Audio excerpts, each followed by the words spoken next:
I'm Kathy Johnson, and welcome to Town Talk. I have two guests with me today, Michael Maynard and Father Russ Carmichael. I'm very pleased to have Michael on the show, and I'm very pleased to have Father Russ. Many of you have probably already seen Father Russ, but I'm going to turn to Michael Maynard, and I'm going to ask him to introduce himself. Well, thank you. It's a pleasure being here. Thank you. Well, I'm here because of my relationship with Russ. He and I have known each other for a couple of years. I've done his show previously, so people may have seen me and asking, who is this guy and why is he here? I live in Stowe, Massachusetts. I work now as a writer and a journalist, and write predominantly about political and current events. Previously, I worked as a management consultant. We had my own consulting firm for about 30 years, and worked extensively in the high-tech industry, being in the second generation of the computer industry. Mm-hmm. So I've kind of bounced around a little bit, and I could always write. And now I find through the advances of the internet and what you can do with it, found kind of my own little niche as a writer. So it's interesting. Well, Michael, I first think I met you on Facebook, reading some of your commentary, and I've heard Father Russ talk about you. And I'm going to move over to Father Russ. I think some of our listeners have seen you before and know you, but just introduce yourself too, Father. Well, I'm Father Russ Carmichael. I'm a non-denominational priest. I run a home care center. Also the founder of the homeless shelter and food program in New London. Extensive years in the justice program. I'm an advocate. I've done a lot of things. Most of your audience, I'm sure, have know who I am, and my relationship with Michael started as yours over the internet, Facebook, between politically talking about things, and we have another individuals. We're always on there discussing politics and right. arguing with each other. Well, and I want to add, before we go on, that these two gentlemen know each other, and they know each other well. As a matter of fact, Michael, I think you're out here visiting Russ and Father Russ, and you're here. You were so gracious to say you would be on my show, and I'm so honored with this. But how do you two know each other? Well, originally, one of the joys of the internet, and particularly Facebook, is you get involved in discussions, and you never know who's going to join the discussion. So I think there was a discussion about religion, and we are both former Catholics, so there was probably a discussion about the Catholic Church. And we are on similar sides of some of the issues around the Catholic Church and the problems and what it's going through. So we were discussing it, and then part of Facebook is that you can go into private chat and right. have two-way individual discussion. And so we started to do that and found that we had a lot of similar interests. And said, well, it would kind of be nice to meet. And Russ invited me down to New London to do a show last year, and friendship was formed. In fact, he just came to Boston a couple weeks ago to go to a seminar by the Southern Poverty Law Center, which he asked me to go. So he's a good man. It's an interesting relationship. Well, it is. I have this is an easy show for me because I have two very interesting people on. A writer and a journalist, which I find is extremely interesting. And when I started to converse with you on Facebook, I kept thinking to myself, oh, my writing is so poor. My writing is so poor. And I'm one of those lazy writers on Facebook. I just hit the buttons and whatever comes up, it happens that way. Well, I do that too. And it's a wonderful medium. But it works in unexpected ways. And I just had an incident this past week that shows it. Yes. Now, part of the beauty of Facebook is that you develop relationships with people, most of whom you're never going to meet. Mm-hmm. But you get to know one another. Yes. And with me, other than being serious talking about topical issues, I do a lot of teasing back and forth. I like that. So I have a friend, Michelle Brooks, who lives in the South, and I saw a picture. Michelle's rather earthy in her language, including online. So she uses certain words frequently to do as adjectives. So I saw this picture of a young girl that kind of looked like Michelle when she was younger, giving the middle finger and saying a certain word. So I sent it to Michelle, but rather than sending it privately, I sent it publicly because I thought because I thought her friends would see it. Yes. And we'd all get a good laugh over it. Right. Well, it created a firestorm. Just one word. Well, the fact that I sent it, and I sent it to her in jest, and the responses that I got back, I'm sitting there credulous, saying, hey folks, this is the internet. It's a meme. There are these things that go on all the time, and a lot of them are a lot worse. Right. But it's like, Mike, you're a respected journalist. You should, you're very serious and all the rest of that. How could you do this? And I'm looking, saying, wait a minute, I'm just this guy back in my office in my house typing away and so on. I'm not Nicholas Kristoff or anything like along those lines. I'm just another guy out there. Well, the problem was people objected to the fact that it was a young girl who was giving the finger. Oh. And so it's like, well, you were exploiting this young, this kid. And I'm going, exploiting? I didn't take the picture. I'm not the one who created the meme. You it was didn't just put it online. I didn't put it online. I just passed it along because I thought it was funny.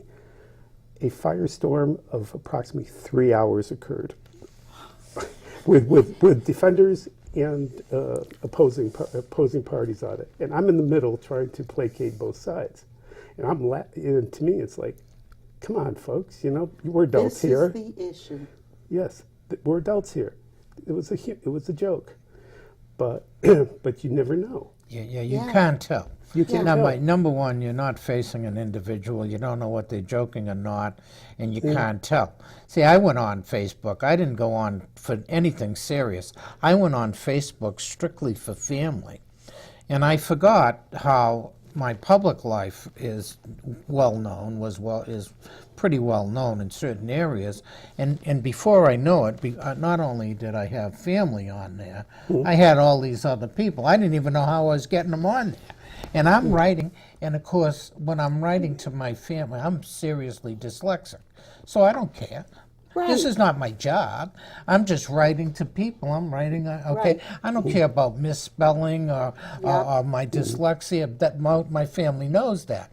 And so I got no editor doing anything, because if I was writing, if I'm writing publicly, I'm going to have an editor and want to put my stuff up. So this is when I started doing that, right?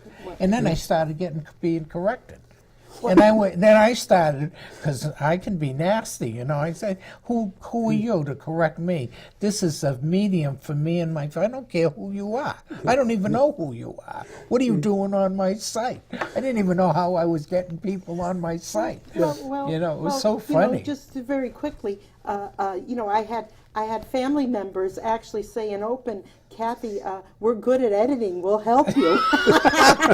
Right on Facebook. Yeah. And the two biggest hits I got was which way to put the roll of toilet paper on the thing, and what can you think of a dog's name without an A in it? So anyway, so I can relate to what you're talking about. It's funny. You just don't know what's going to attract people's attention. Yeah. And the beauty of it is that you get into conversations with people whom you don't know. Well, you know and you don't, and that's part of the issue. Is I've had people tell me things in private about what's going on with them, and it's remarkable. you do develop this bond, you develop this relationship. Yes. But part of the issue is it's all text, and text is flat. It's flat, yeah. It's all. So yeah, you can't tell intent, Yeah, you yes. can't tell inflection, you can't Right. tell No, and it's emotion. a dangerous thing. Well, yeah, because you don't know the difference between somebody being serious and somebody joking. There is no way to tell, okay? Because there's no visual, there's no mannerisms. There's nothing. It's just here you go, whatever you say, boom, you know. That's right. And that's what happens. And what you don't know is if you met this person in real life, Uh-huh. whether you'd like them. No, you don't know Oh, that. oh Did yeah, know. yeah, You- yeah. you You have don't. no idea. Right. So there's all this assuming going on, and so you develop an image, a reputation, an expectation about who you are that is completely separate from yourself. Interesting. Yeah. That is interesting. Mm-hmm. The perception of the person versus the reality of the person. Very, very difficult. Actors and actresses go through that. Same thing. Same thing. Same thing. Same Yeah. thing. Yeah. Same thing. But also there can be a kind of anonymity to it. I mean, and part of the issue, and I have good friends and a former boss of mine, Conover, who had to, for a number of years, change her name and use a pseudonym because being constantly bombarded by trolls. And the trolls are just extremely nasty people who hide behind the anonymity to say all kinds of terrible things. Oh, yes. And some of them go as far as look up your personal information. And if you're a female, and being a female on the internet is completely different than being a male. If you're a female, then a lot of it gets very personal, and to the point where I've had Conover for being one, but some others who've been stalked. Oh my goodness. Over the internet, yeah. Well, no, in person too. Oh, in person Oh, too, yeah, yeah. yeah. But through the internet. Well, is what through I the mean. internet, they find Yeah. their addresses. Yeah, they and find so, out yeah, where they are. They find out where they are. Yeah. So it's, so on the one hand, you're developing these relationships, and most of them are good. But on the other hand, you don't know who else is out there. Well, yes, and I see too that people are, I'm guilty of that, and so are my family. They put their children up there and their families and talk about them, and it's out there. It's a dangerous world, and it's even more dangerous with one good gift you get with the communication, another is taken away. With my daughter that's in the military, when she was at the Coast Guard Academy, I hacked her computer. Because they go, the kids are kids. They go into college and everything else. I hacked her computer, and I took all the pictures down that she had on the computer, okay? And they had been partying. They had gone out one night partying and everything. These are college kids, right? Sure. So when she come home, I laid out all the pictures for her. Okay, this was her first year. I believe it was her first year. Second year at the Coast Guard Academy. First year she shattered her wrist, she had a heart attack. Second year at the Coast Guard, and when she came home, I said, she went absolutely nuts. How did you get that? Oh, yeah. I yeah. said, yeah, how do you like that? Easy. Well, I had Bobby hack it because I'm not that good at hacking, but Bobby did it for me. So I said, now just remember this, right? You're in the military. You're going to be a military officer. I said, and how is it going to look if these pictures are all out all over the place? I said, everybody's got a camera. Everybody, and you're on there on this social network. To this day, Angie does not go on a social network. Of course, she's, not been, at all. No, nothing. No pictures, no nothing on this, because I tried to teach her that if I can do, she was mad at me too. Oh, yeah, you invaded her I privacy. invaded her privacy, and I said, if I can do it, anybody can do it. Yeah. Just remember that. Yes, okay? yes. So, yeah. And so it can be it can be a very dangerous situation that you're in. And you don't know, and you don't expect it. You don't, yeah. You write something that's innocuous or innocuous to you. And if you do any sort of writing at all, particularly political or about relationships between the sexes, or current events, or racial, or something like that. You find that there are a lot of people who want to comment and chime in, and that's what you're trying to do, is engage, is start a conversation, get people to talk, exchange opinions. But you also leave yourself wide open to all these people who either disagree, which can be fine as long as it's handled within the boundaries of a disagreement, or are just out there waiting to attack somebody. Well, that's right. That's just what they're snorkeling around for that. You know, the thing, though, that is hard to wean yourself off of, and it's a temptation, is that it's a perfect place to get a message out for free. You know, it's a perfect place politically, for instance, me being a candidate in my hometown, perfect way for me to give a status, talk about things, dangerous too, but then... well, it's a plus and a minus. You have to weigh You have to weigh. Yeah. Like, I have friends, I've met this young man in the Sudan. Oh. And become a little bit of a mentor to him as much as I can. And so we, I'm finding out about, he found me, God knows how, and, wrote and started telling me about his life, and he sends me pictures of what life is like. Now, I know nothing about the Sudan, but I'm learning from him. And it's a completely different world than what I know of. But I'm learning about him and his family and what he has to go through on a daily basis. He's looking for a job. He's an experienced accountant, but there's no work in the Sudan. Trying to get out of the Sudan and going to another country is a big deal. Yeah.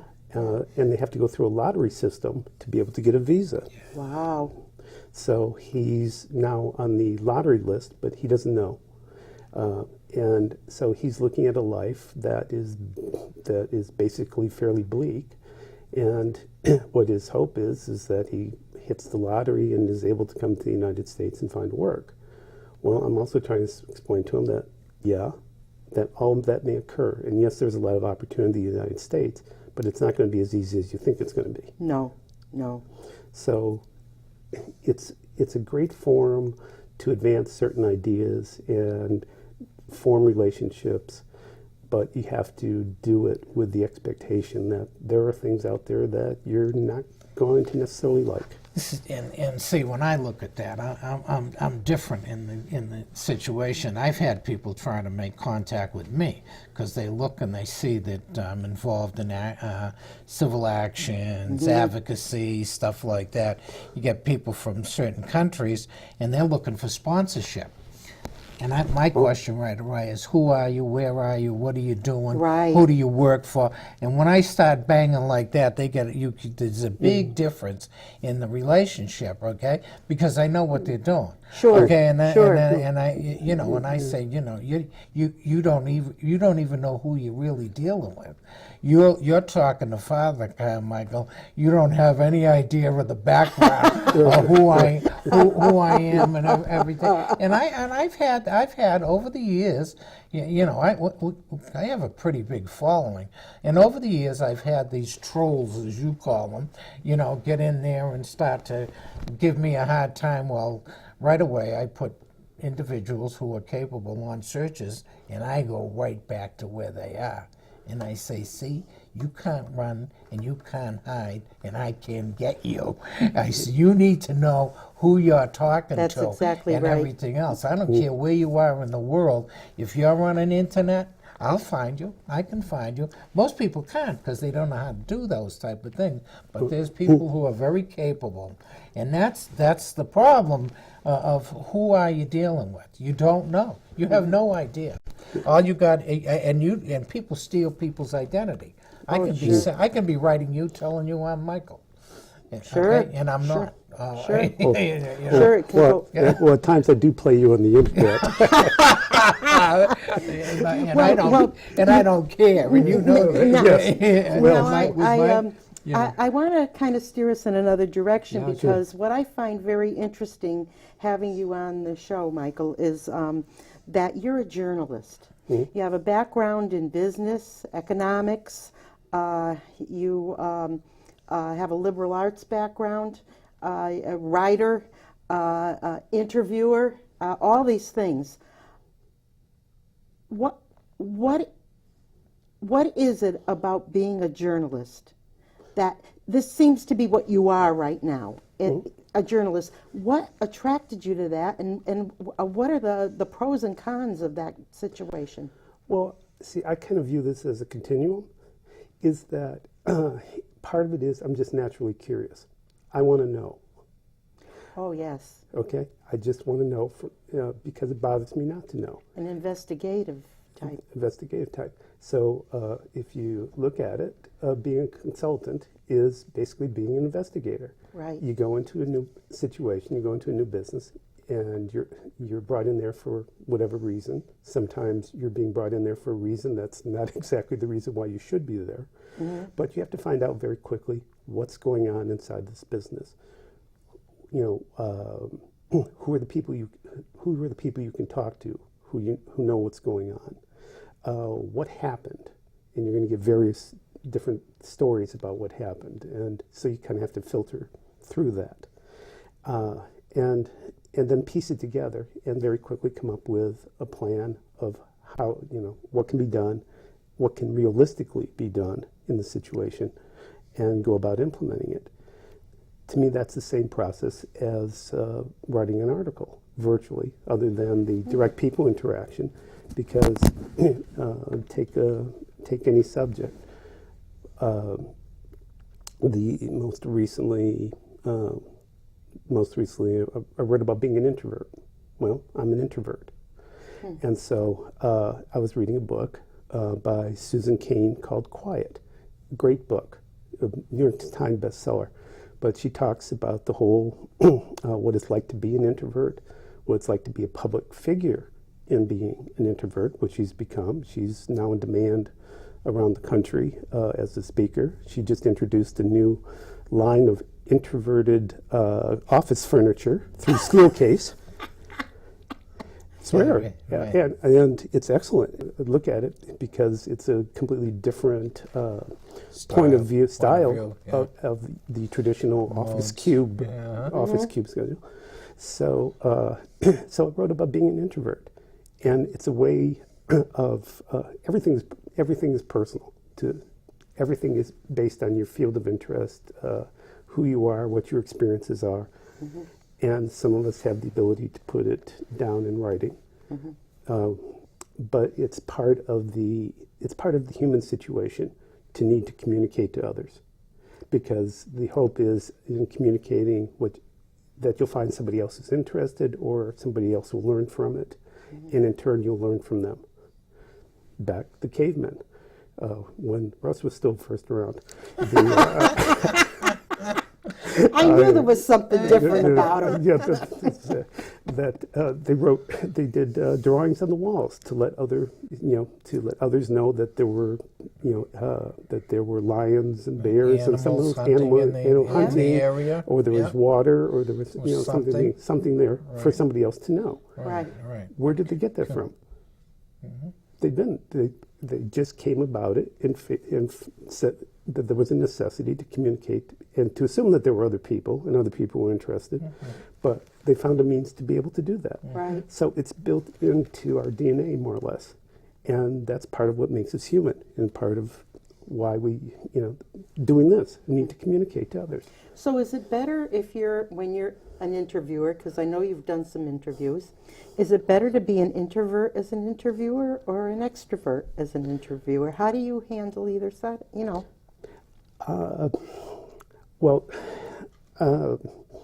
To me, one of the best interviewers today is Rachel Maddow. Rachel Maddow has come out and said that she's an introvert. And I think being introverted means that you learn to listen and you learn to see the environment around you. And so you see things that an extrovert wouldn't necessarily see, or the extrovert is too busy, but the extrovert is talking and is going about being their bubbly selves. Outgoing. All the time. Yeah. Right. And the introvert is there taking a step back and evaluating and so on. So by being introverted, you also develop an interest in other people or things around them. So the introvert is to me is a better interviewer because they will get more out of the individual because they become aware of certain things, or they listen and they hear something that somebody says that maybe somebody else wouldn't catch. Right. That's a very interesting take on that. I see that you have interviewed Jesse Ventura. Mm-hmm. What was he like? Well, it was done over the phone, and it took me the better part. I was writing for a publication at the time, and this was around when he was running for governor. Mm-hmm. And of course, I knew him from his professional wrestling days, and he was, certainly an outrageous character, and so on. So my point of interviewing him was that he was the first candidate to really use the internet and social media to promote himself. Yeah. So I worked through his campaign staff and got a chance to spend the better part of he had won the election by the time I got to do the formal interview. So we spent the better part of 2 hours. And of course, it's me asking questions and then stopping and listening for 20 minutes. Sure. Because he's a politician and he can and he's certainly bigger than life. He is much bigger than life. And the funny thing, though, was is that he switched modes. I couldn't ask him about professional wrestling. The thing that made him most popular and most interesting to most people was the outrageous Jesse the Body Ventura character. Mm-hmm. But now he was Governor Jesse Ventura. Yeah, and it was he was not going to. He was not going to go there. He was not going to go there. No, he didn't want to look like the clown. He was the serious governor who's outgoing and tells it like it is. Yes. Yeah. And so, in talking with him, it was all about policy. It was policy matters. And what do you want to do for the state of Minnesota? How is your relationship with the legislature? What are you up against? So it would be like interviewing Governor Malloy or any other person in an elected office. But at the same time, he's still Jesse Ventura. Right. And the outrageous personality, the booming voice, had to hold the phone about this far away because the voice comes through. Mm-hmm. So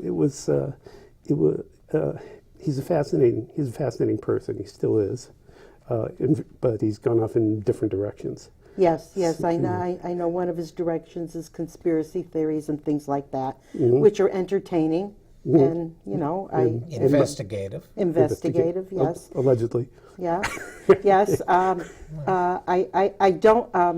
I myself, and I don't know if you can tell this, have never been an introvert. Oh. That's. I just can't be. I don't know how to be.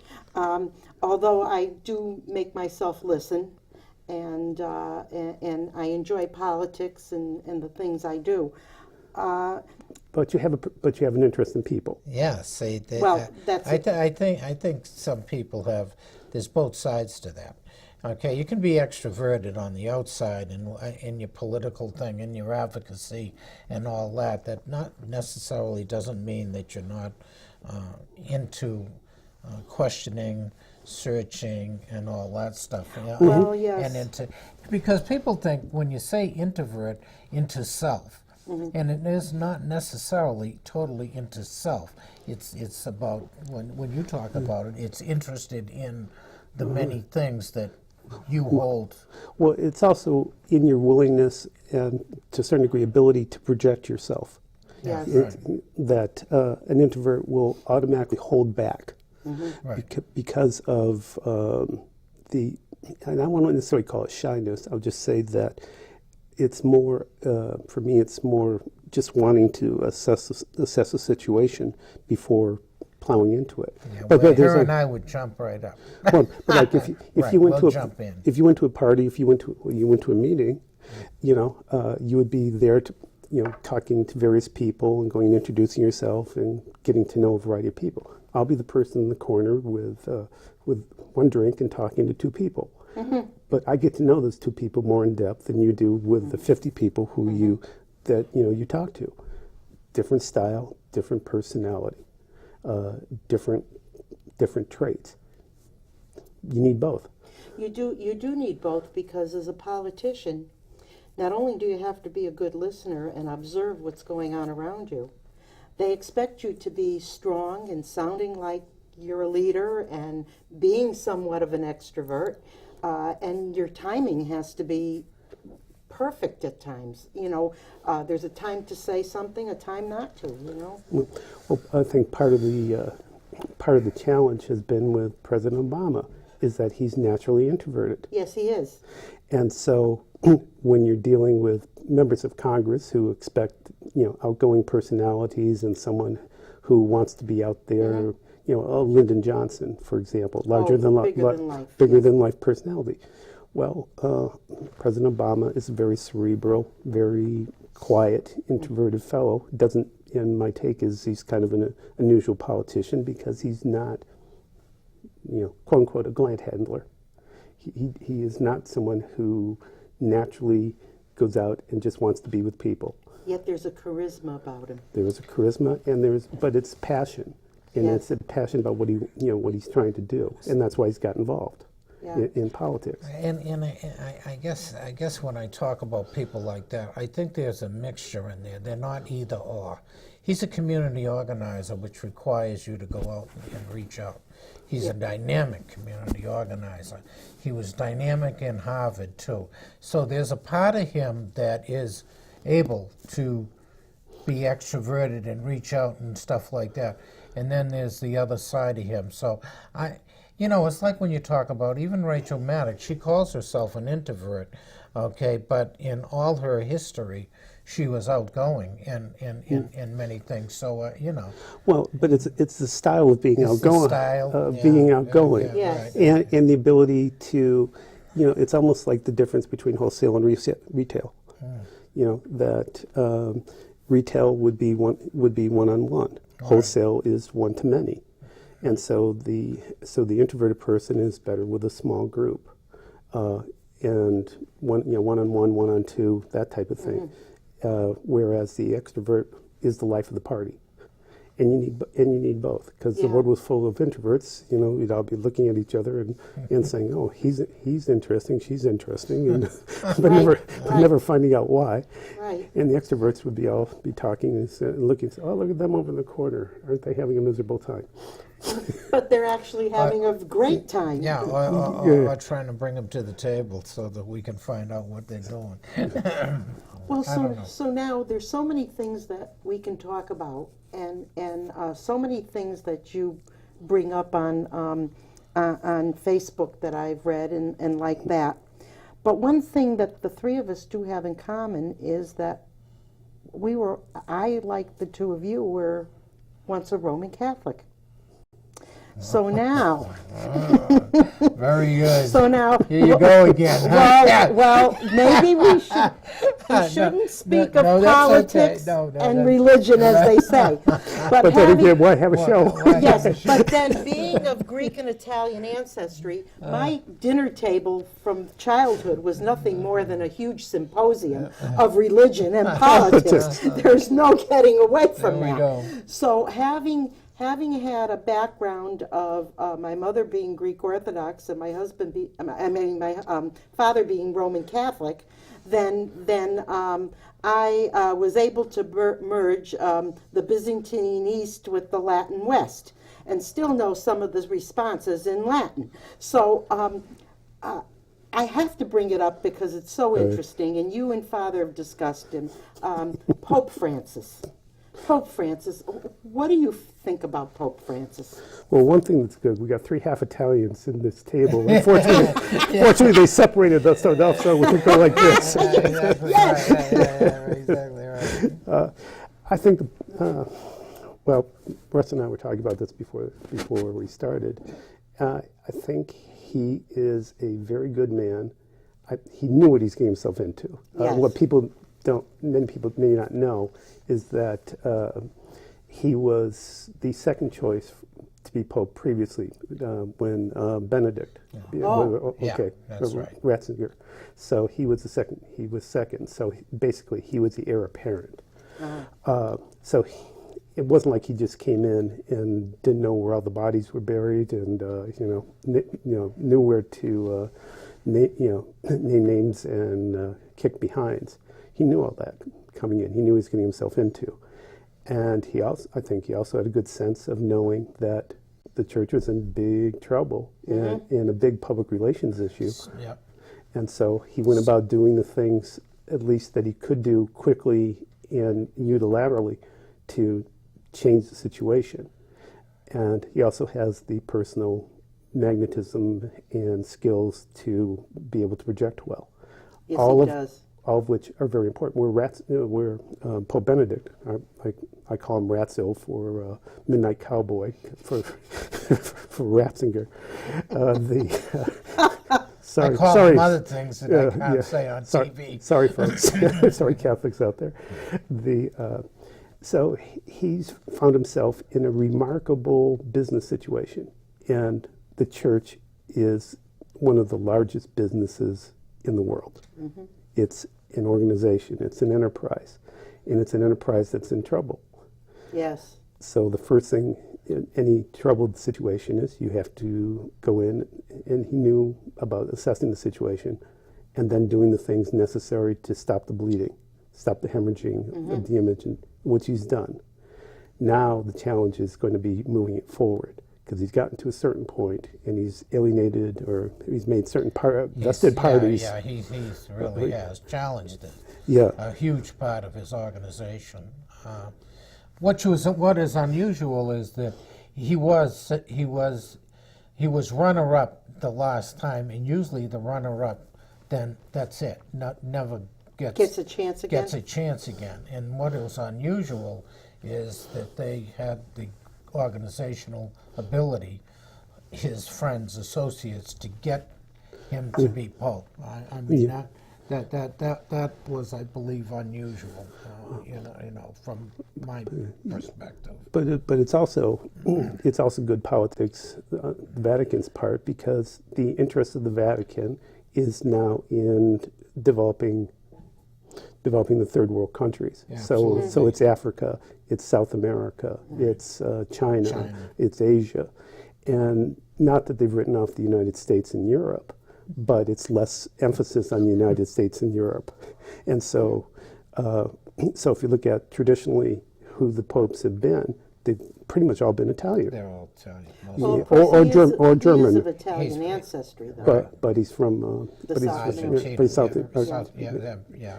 So and he's moving the church that way, and they're clear on that. I mean, it's not something that nobody doesn't know or realize that move had to be, because that's where the growth of the church is. The church is traditionally failing in Europe, failing here in the United States, and so they know that this is the area where we need to that brings me to a question.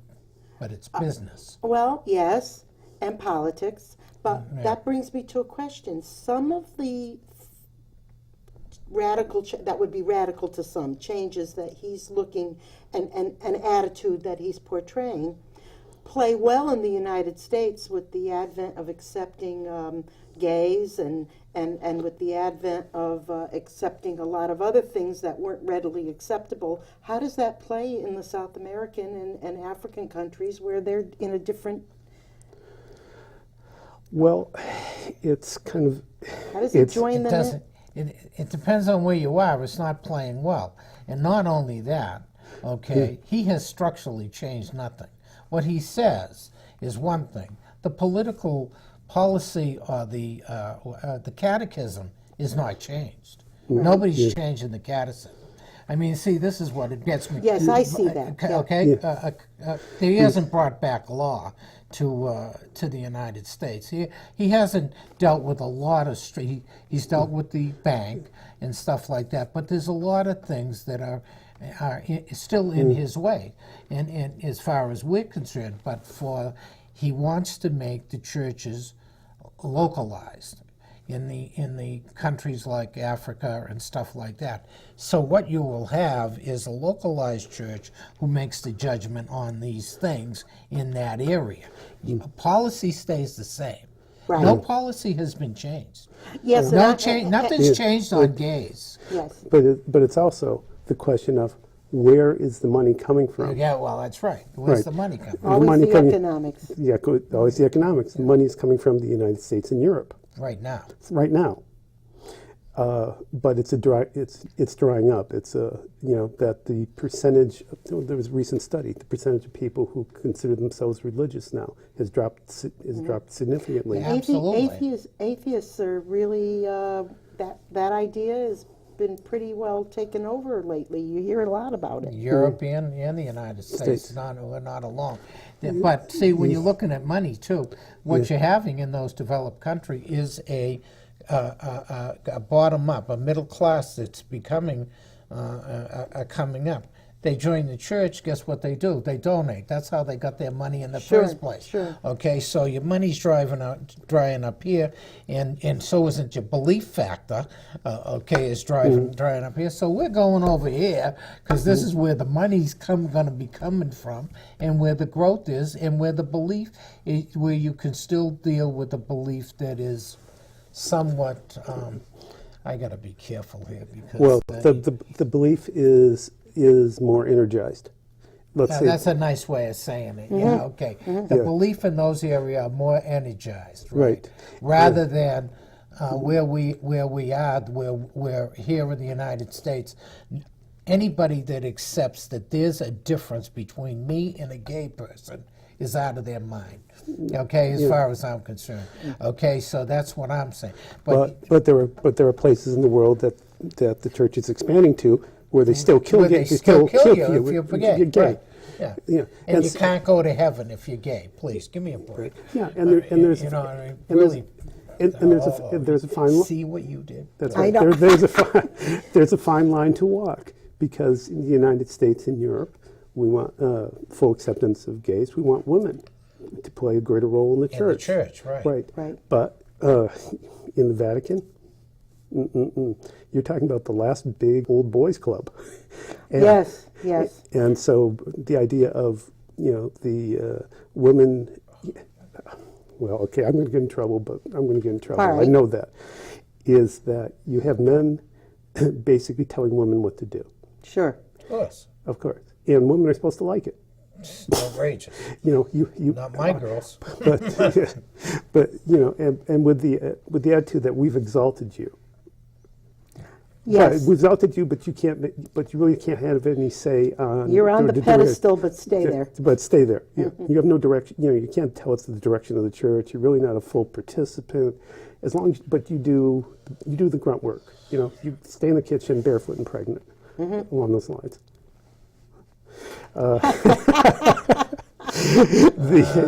Okay, blame me, don't blame him. Okay. Yeah, don't blame me. Yeah, That's that's exactly right. right. But so if he tries it too hard in that direction, he's going to lose. Right. That's right. He's pushing to. You have to know your timing's got to be right. Right, and he knows the politics of the situation. That's right. And I remember, was it the Pope before Benedict, John Paul? Yes. Was he the one that said about women being priests is a long way to Tipperary? Was his comment. And now, looking at it also, bringing in, now I have heard people call the Pope, he's a communist. They've put him there, he's a communist. So, I've heard that term. so is Obama. So yes, right. Oh, boy. Yes. Well, and if you take the classical definition of communist, which is improving the life of the working man and everyone being equal, then the answer is yes. Yeah. But if you take it from the standpoint of imposing a very controlling political environment, not so. Yeah. As far as that goes, but he's got a balancing act between an organization that's still stuck in the 16th century and dealing with the 21st. Yes. in the parts of the world that are still stuck in the 16th Well, century. he has to deal with the center of the gospel, which is the center of the gospel is poverty, marginalized people, and the poor. You cannot, so you can't say capitalism is the answer if you've got a starving population. So from that point, he's not a capitalist in the sense of until you have fed and clothed and sheltered and taken care of all the widows and all those things, he's a socialist. Well, of course. I mean, he has to follow he has to follow the center of the gospel, what Jesus said, feed my people, take care of my people, and do this. And how do you do it? He's got to deal with that. Whatever system it is, whether it's capital, socialism, whatever, that's the center. If you're not taking care of those individuals, then you're not following. And so you're what? not following And so what do we Jesus, have? the founder of Christianity. Yes, and what do we have? We have a capitalism that's not really capitalism the No. way it was supposed to be. Exactly You right. should be able to use your talents as far as they'll take you, but right. at the expense of your fellow Of man. well, that's I the don't problem. find how that works. Well, that's exactly what he has to deal with from a leadership position, and as the Pope of the Christian Church and its philosophy to the leader. Scripture you can deal with. He can deal with Scripture as a living document, very different than other people. Traditionally, Roman Catholics should understand that it's a living document. It changes as it goes through history. That's the Roman theological perspective. Sure. It is not the same in the Protestant denomination necessarily. So he's got to deal with the tradition of what Jesus said and the founding of the church, which was the church was to share. The church was about going in community that we all live in, and you might work and come home and share. You might do something else. And we shared everything. That was what the reason for the church's development. Yes. It wasn't supposed to be I get up there and I tell you what to do, and you're a second citizen to me because you're a what woman. happens is what It's Michael has baloney. said. It always turns into any organization, turns into this kind of Yeah, right. a situation. Well, why is each archdiocese a separate business, Separate entity. a separate entity? You're right. And partially, well, Yeah. it's economics and legal. Illegal. Yeah. Oh, yeah. Well, that's the other aspect, yes. Yes. So this way, the lawsuits, of the pedophilia scandal, are issued against the archdiocese, and the archdiocese are the ones who are supposed to be paying the victims of the pedophilia, not Rome. Right. Not the It's Vatican. not the Right. Vatican. So in effect, and again, folks, it's coming from me, it's kind of like a franchise. It's like McDonald's. You get corporate, and corporate says you're going to do this, we're going to serve this, we're going to do that. But on the other hand, you're on your own in the local community, which is what Russ is saying. The spirit of the church should be that way. Mm-hmm. The practicality of it is that you've developed this big, large organization that has to be overseen and monitored and pulled in different directions. And yet Michael and yet Father. If you have something, go ahead, Father. No, go ahead. No, go well, ahead. I before we leave the religious topic, because I want to ask you one. We have a little time to have another question. Before we get off of that, the Greek Orthodox side of my faith, my mother. Now, I know that I'm supposed to call it Istanbul, but I'm not going to. Our Patriarch Bartholomew for the Greek Orthodox in Constantinople, the Pope always makes it a thing that he meets with him and that they recognize and have a good respect for one another. But you never hear these things coming out of the Orthodox Church. No, you don't. It's almost as if that's the secular world with the Romans, and this is the monastery with Bartholomew. He sits patiently in his little room in a country that took his church, his Vatican, took everything from us, and he sits there patiently and prays. Very big difference, no? Big difference. Yeah, there's a big difference in the fundamental situation of that. He doesn't act the monarch. Okay, he doesn't act the Bartholomew doesn't act the monarch. The fact of the matter is, okay, Pope Francis is the monarch and operates. It's the last monarch on the face of the earth. Okay, now Michael looks at it as franchise. I don't. I say this is the boss, and this boss can take anything he wants from you. He's king. The king is king. Now you could have all the legal challenges to that, but he rules, and there is no. And you could see that when he says this is it, you're out.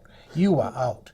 Okay, as he just did recently with all his situations, you know. Yes. But what I'm talking about is how it was set up. How for it's the, set up, right, no. right. No, he is the boss. Yeah, he's the CEO of the. He's the CEO of the and he's going to organization. fire you. Right. And if he wants to fire you, and I don't think, I think what's going to happen when he comes to America, I think he's going to shock a lot of people. Yeah. I think American bishops and cardinals are in for a serious shock when this guy hits the ground in the United States. I really do. There's going to be a lot of wringing of hands and national There's defeat. going to be heads rolling. Heads rolled. Heads Yeah. are and you can already see some of it. You know, some of the stuff is working towards that. You know. Yeah. Now I'll shut up. No. I think this is great. What I want to turn to now, though, is we're coming down to about 5 minutes on the show, which is a long time for a show. We still have a few more minutes, and then a few after that. But we're coming close to the end. What's your passion right now, Michael, as a journalist? What are you? What's foremost in your mind at this point? One thing or several? Well, I'm kind of learning as I'm going along. What I do now is a different mode of the traditional opinion editorial piece. That I've from when I was a kid, I've had a great passion and loved to read the great op-ed writers, going back to Mike Royko and Jimmy Breslin and farther back, because they had a forum to analyze what's going on in the world, state their opinion, influence what's going on around them. Right. Okay, but it's all textual. Here, have an opportunity to do something similar, but add to it into the multimedia aspects of it. And to a certain degree, some of what can be done is using video, using audio, using different modes of putting in pictures or different colors and things like that to provide different emphasis. So it's like building a mosaic in a sense. Now, most recently, here's how it started. The most recent article, which was the most uninteresting man in the world. I loved it. Yeah, I was listening to the Dos Equis commercial, which I love. Oh, I know. As far as it goes. Yes. Yeah, guy looks like him. I know. Yeah, You can see Father doing that. You can see that, yes. You can see him do some of the things, too. Yes. But in hearing that, it just struck me as, okay, who's the most uninteresting person in the world? And of course, to me, that ties into what's going on politically and Sure. current events and so on. Yes. Well, I just, being a liberal, being a progressive, being a Democrat and so on, I look at what's going on in the Republican Party and just shake my head and laugh because Yes. it's saying this is ridiculous. Now, the fact that you have the junior senator from Florida who has done absolutely nothing since he's been in the Senate and really has stated no position that he hasn't changed. What's his name? Marco Rubio. Rubio. Yeah. Okay. Right. And so he's gone back and forth on virtually everything, but he's running for president. Right. Why? He's running for president because he sees Barack Obama, who's a fairly young guy too, when he came into office, and saying, I can do that. If he can do it, I can do it. Why does he want to be president? What does he want to do? He doesn't even know. He doesn't know. That's right. He doesn't know. He doesn't know. The guy doesn't even know. I mean, his main thing was immigration, and then he's backed away from that. Get out of that. So it's other than the fact that I want to be president. That's nice. Nice. Jimmy Carter had a saying that you want to become president for two different reasons. Either you want to do something or you want to be somebody. Well, that's any politician. Right, but usually it's an either or. So Marco Rubio wants to be somebody. Yes, He doesn't want to do anything. he has ambition. And so that's nice. Yeah. But should he be president of the United States? Someday. Now? No. And so he leaves himself open to all kinds of attacks because he does dumb things. Yes, he does. He says dumb things. Mm-hmm. And so to me that's humorous and so on, but it's also the fact that he's this bland person means that he's completely uninteresting, and he doesn't know that he's uninteresting Right. because he doesn't represent anything other than Marco Rubio. Yes. Yeah, and I see that in him, and yet I have had people in the general public like him just because he happens to be a new toy in the room. You know, he's young. After all, John Kennedy was young. Of course, he's no John Kennedy. He's no John Kennedy. Okay, and he's this and he's that, and he's a breath of fresh air, and he's this and that. Well, he's different, and he's young, and he's nice to look at, I suppose, but there is no substance there. There's no substance there. And there's nothing, you look, as I wrote, there are 23 people potentially running for president of the Republican Party. If you have 23 candidates, you really have no candidate. So Yes. I'm sorry, I'm looking away because Sure. they're telling me the time, and is it's up.